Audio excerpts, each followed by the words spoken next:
మాసం చివరి సోమవారము, పైగా శ్రీ మల్లికార్జున స్వామి ప్రీతికరమైన రోజు కావటంతో ముక్కంటి క్షేత్రంలో భక్తులు పోటెత్తి శ్రీ బ్రహ్మరామ సమేత మల్లికార్జున స్వామి అమ్మవార్ల దర్శనానికి భక్తులు వేలాదిగా తరలివచ్చారు.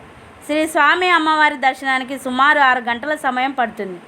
భక్తులు వేకోజాము నుండే పాతాళ గంగలో పుణ్యస్నానాలు ఆచరించి కార్తీక దీపాలను వెలిగించి మొక్కులు తీర్చుకున్నారు. అలాగే ఆలయ ముందు భాగంలో గల గంగాధర మండపం వద్ద క్షేత్రంలో పలుచోట్ల భక్తులు కార్తీక దీపాలను వెలిగించి కార్తీక నోములు నోచుకున్నారు. కార్తీక మాసంలో భక్తులకు రద్దీ అధికంగా ఉండటంతో భక్తులకు కంపార్ట్మెంట్స్, పాలు, ప్రసాదాలు అందజేస్తున్నారు. రద్దీ దృష్ట్యా ముందస్తుగా ఇప్పటికే శని, ఆది, సోమవారాలలో స్పర్శ దర్శనం, స్వామికి గర్భాలయ అభిషేకాలు నిలుపుదల చేశారు. నేడు సోమవారం కావడంతో రద్దీ దృష్ట్యా భక్తులందరికీ శ్రీ స్వామివారి అలంకరణ దర్శనం మాత్రమే కల్పిస్తున్నారు. సాయంత్రం ఆలయ పురస్కరిణి వద్ద దేవస్థానము లక్ష దీపోత్సవం పురస్కరణి హారతి నిర్వహిస్తున్నారు.